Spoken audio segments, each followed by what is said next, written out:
that's a conversation Scotland's having gently at the moment. Dundee is also famous, of course, for us non-techies as the home of orange marmalade. It is. Marmalade, Dundee marmalade. I see from the jar it's made in Dundee and Croydon. How much is made in Croydon these days and how much in Dundee may be an open question, but... to return to the Paddington theme. Exactly. Not just marmalade, jam. I was talking about the soft fruit industry in Angus earlier on, and as a consequence of that, there was a big jam industry. There was also a jute industry. The jute mills were a huge employer historically in Dundee. And then the third J, journalism, jam, jute and journalism. It was the home of D.C. Thomson publications, who published the Courier, but more famously the Beano, the Dandy. Oh, yes. Jackie magazine, I don't know if you remember that from your youth. Yes, that's my era, Friend, yes. All that stuff. So yeah. Legendary British magazines. But jam, jute and journalism largely giving way these days to computer games, technological innovation and the arts. The V&A, the outpost of the London. Indeed. There's the roundabout I was talking about, and this is Dundee. And does Dundee have anything to do with North Sea oil and energy? Well, the kind of home of North Sea oil was Aberdeen, so 65 miles up the road.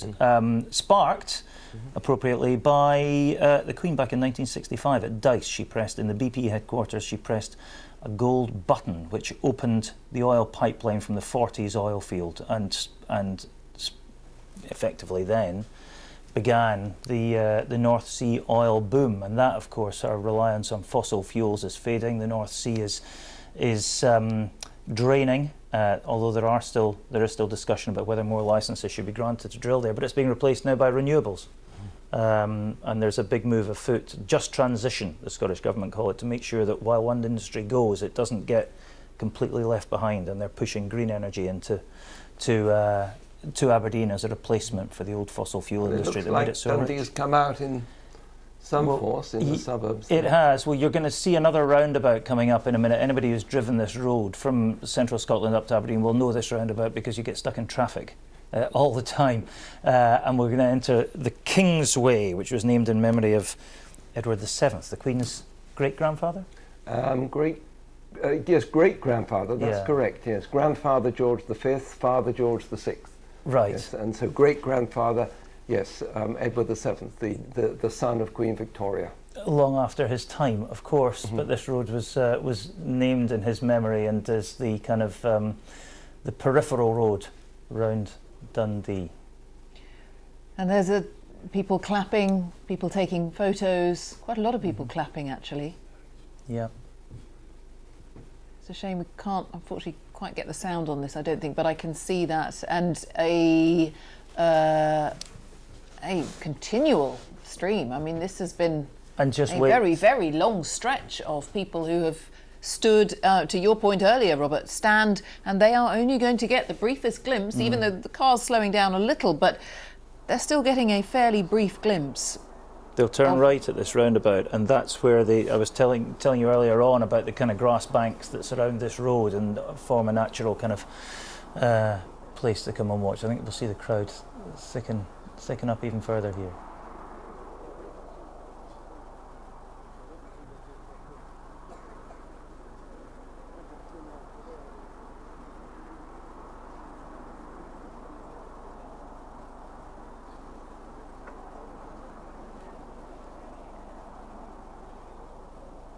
Well, in a moment, I think we'll just be able to see a different camera angle, which also might give us a bit more of an idea of, as Martin says, the crowds thickening as they get right into the heart of the city.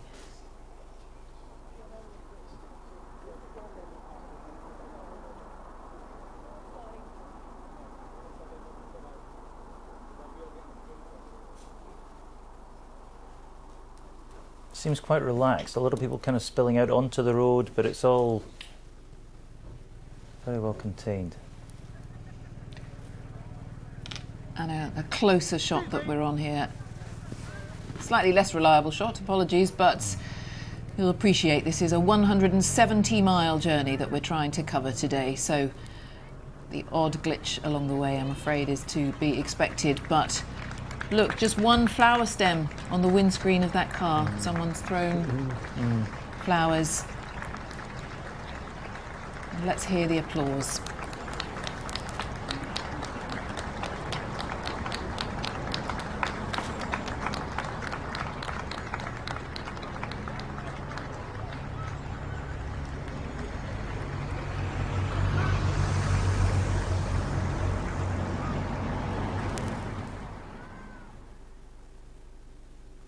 Yes, I mean, we are talking certainly thousands of people, aren't we, this is the start of the that have turned out. Yeah. Yes.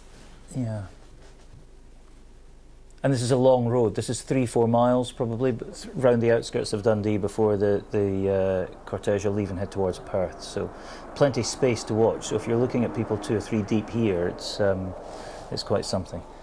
Dundee city itself begins, really, the conurbation begins on the bottom of the screen there, the houses that you see there, and then it moves up the hill and the city kind of covers that hill and down the other side.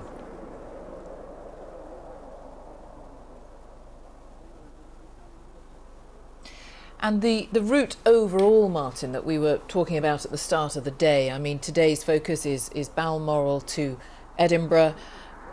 Elements of the route will have been chosen to allow people to come out from various towns and conurbations to try to give as many people as possible, I suppose, the opportunity to do what exactly these people are doing, just to... This is not about necessarily taking the fastest route for that journey. It's about selecting a route and going through appropriate places that there's perhaps a royal connection.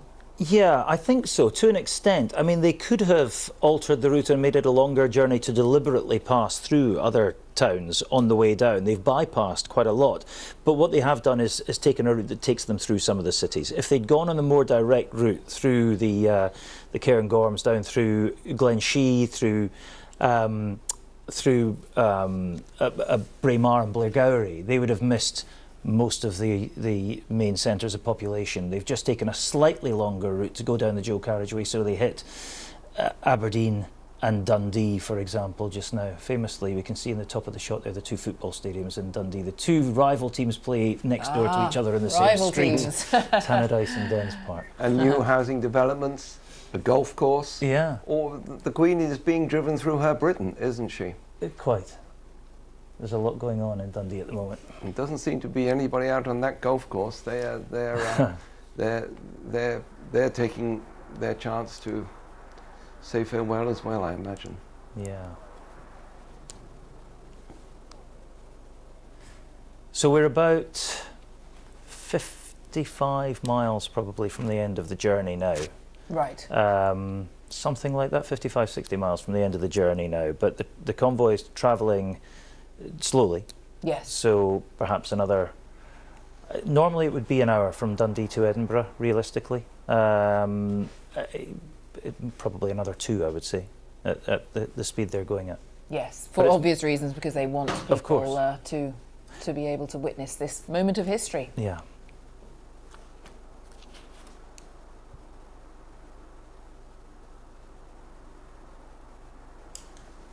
And I referenced that one flower stem on the windscreen. The reason I mentioned that, if you weren't with us for our coverage much earlier in the day at the start of this journey, we were intrigued. We were waiting to see whether people would try to throw flowers in the path, reminiscent, of course, of scenes 25 years ago. But a number of local councils had put out requests in the run-up to today, asking people, in fact, not to do that. They said, please come, please share this moment, but please do not throw flowers into the path of the cortege. For entirely practical, straightforward reasons. They simply didn't want, as they put it, other road users to have any problems once the cortege had passed through. So that is why it was striking just to see that one. Potentially problems for the driver as well, of course, but it was a purely practical announcement. But nonetheless, towns, villages, cities wanting to encourage people to come out and see the Queen's coffin on its final journey to Edinburgh.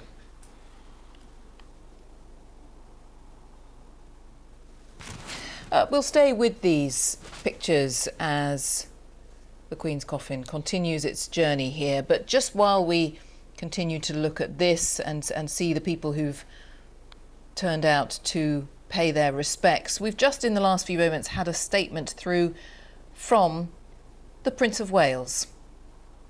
Of course, perhaps I should still remind you that is Prince William we're talking about. It's still easy to forget this. It's still early days, isn't it? This is the new Prince of Wales. Just a brief statement expressing how honoured he is to be made Prince of Wales, because of course it wasn't automatic, it wasn't a given. It is something that was announced by his father, the new king. He's expressing his honour in being asked to serve the Welsh people, and that he will do so with humility and great respect. The Prince acknowledged his and the Princess's deep affection for Wales, having made their first family home in Anglesey, including during the earliest months of Prince George's life. And the statement goes on to say that the Prince and Princess will spend the months and years ahead deepening their relationship with communities across Wales. They want to do their part to support the aspirations of the Welsh people and shine a spotlight on both the challenges and opportunities in front of them. The Prince and Princess look forward to celebrating Wales's proud history and traditions, as well as a future that is full of promise. And they will seek to live up to the proud contribution that members of the royal family have made in years past. And just a closing thought from the new Prince of Wales.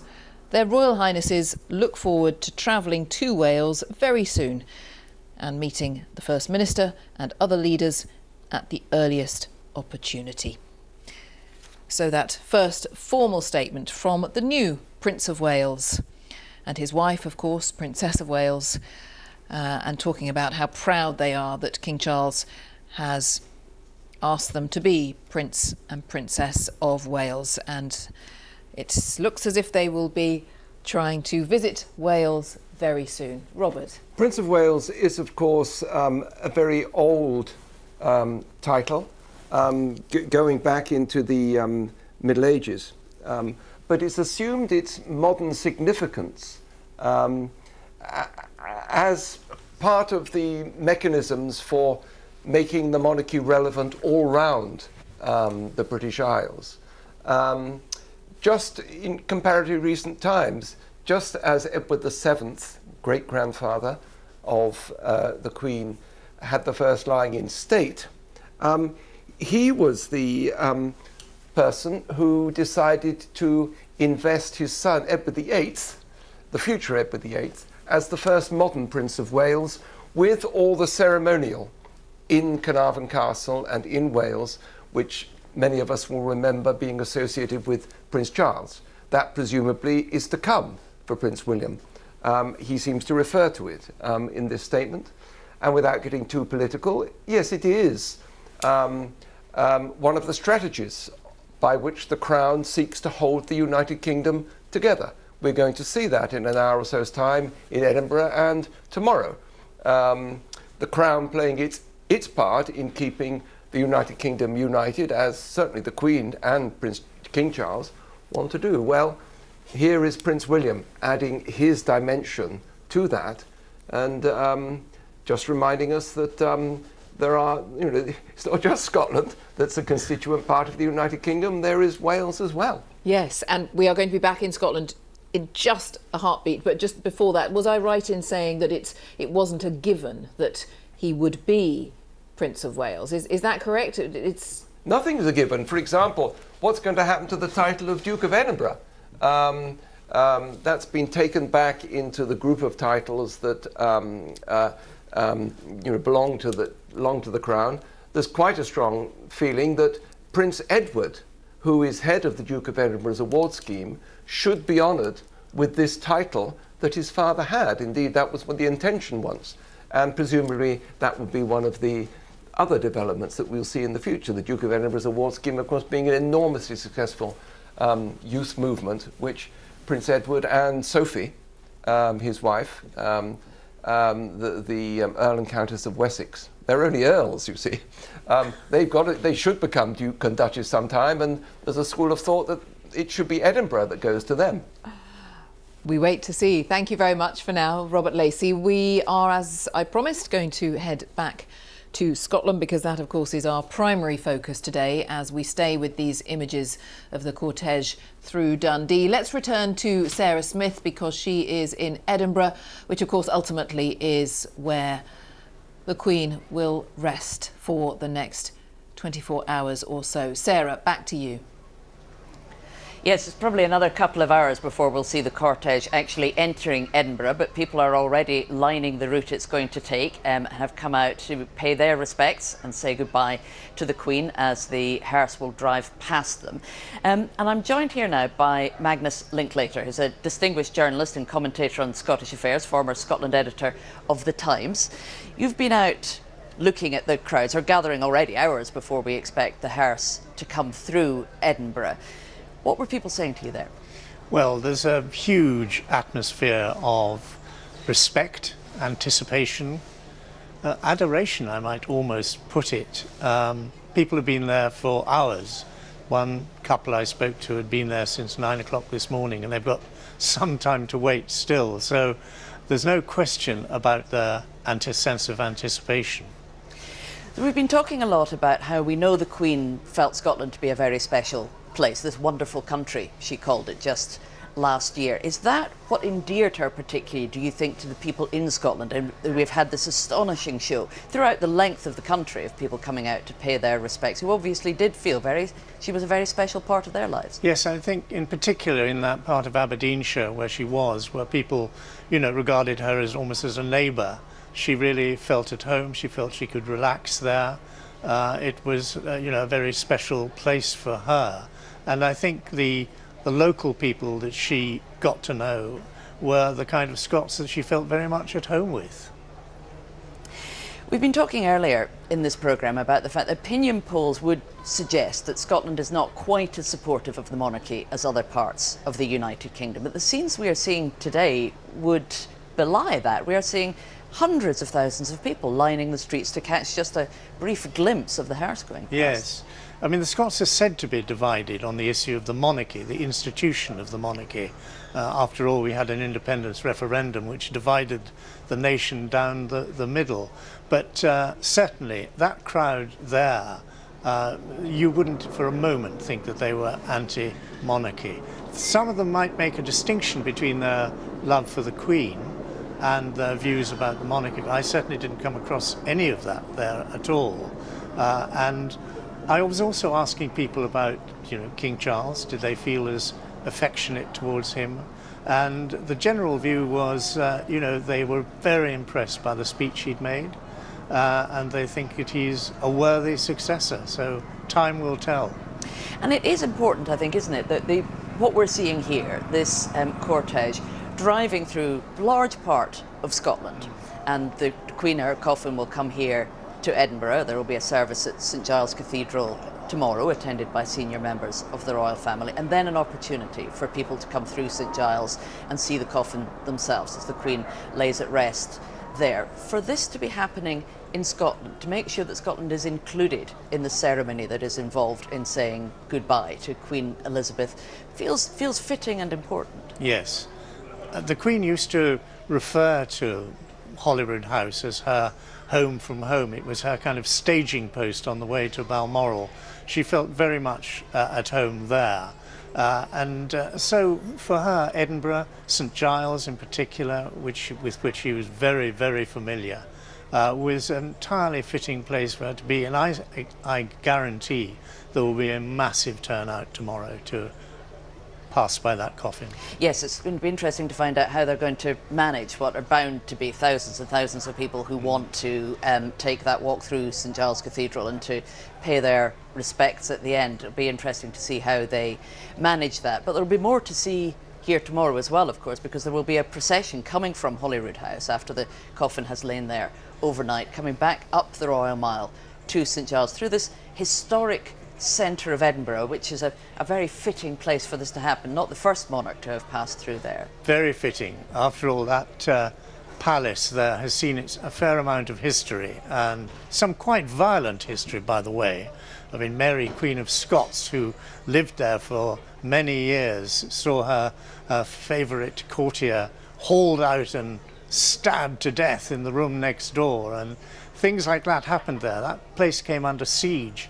But at the same time, it's been lovingly restored by successive monarchs who obviously thought very, very highly of it. Have you been surprised to see the numbers of people who have come out to watch the cortege driving past? Not really, no. I think the Scots loved the Queen. For all that they may have divided views about the Union, and of course the monarchy is a unionist institution.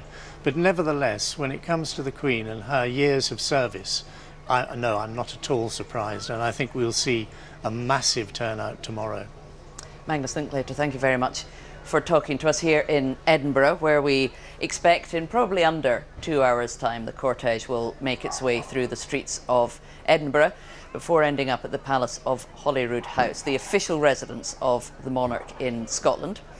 The coffin will be taken into the throne room, where it will rest overnight before members of the royal family come to Holyrood Palace tomorrow, and there is a procession from there up to St Giles Cathedral for a service of remembrance, and the streets will be lined pretty much all the way, I would imagine, from where we're seeing the cortege now. Wherever people can manage to get a place on the roadside in order to catch a glimpse of it, they will, as it makes its way into Edinburgh, where hundreds of thousands are waiting to be able to pay their last respects as the coffin will drive past them on its way into central Edinburgh. Sarah, many thanks for now. Sarah Smith, more from Edinburgh just a little later on, as you would expect. A very good afternoon if you are just joining us. You're watching BBC News as we continue with our coverage of the cortege, which is carrying Her Majesty the Queen's coffin. It is travelling today from Balmoral to the Palace of Holyrood House in Edinburgh. Let's just remind you of what we've been witnessing and indeed what is to come. The cortege set off just after 10 o'clock this morning, due to arrive in Edinburgh in the next couple of hours. And this is a sense, while we see it still travelling beyond Dundee, this is a sense of what we expect to happen in the next few days.